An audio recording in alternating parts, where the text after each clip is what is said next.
Alexis Laporte, je viens de la région Midi-Pyrénées et j'ai fondé la société Unitag avec des amis lorsque nous étions étudiants.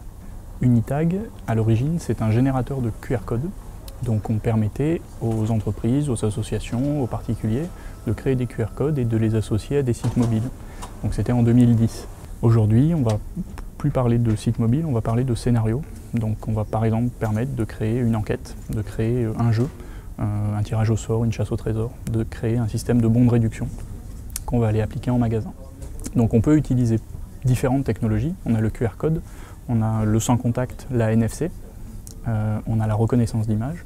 On travaille avec Ublim qui utilise les BLIM et ces marqueurs-là qui sont présents sur des supports papier ou sur un emballage, sur un sticker qu'on va coller sur une vitrine, sont associés à des scénarios d'expérience client. Donc nous, ce qu'on propose, c'est de concevoir l'expérience. Et on n'est pas une agence, on ne va pas développer l'expérience, on a créé un moteur de scénarisation. Donc il suffit de choisir tout le parcours du client, tout le scénario, et ça sera mis en œuvre par notre technologie au travers de ces technologies d'accès que sont QR code, reconnaissance d'image, NFC.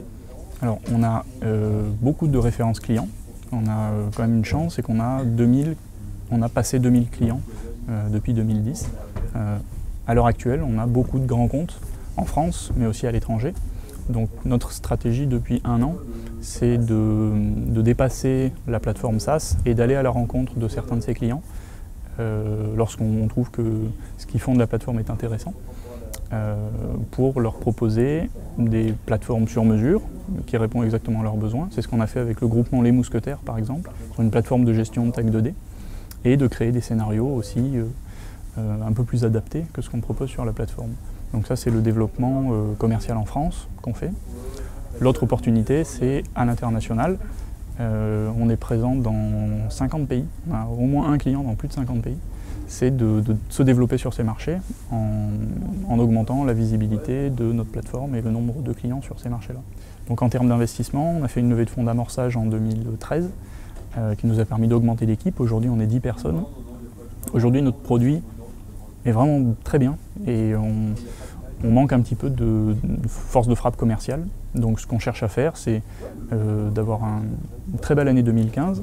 On est en croissance actuellement, on fait un chiffre d'affaires mensuel bien supérieur à celui de 2014 ces 2 derniers mois.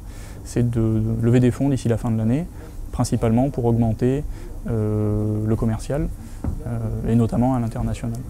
On va chercher de 1 à 2 millions d'euros de financement avec au moins un partenaire français, mais éventuellement un partenaire européen ou américain.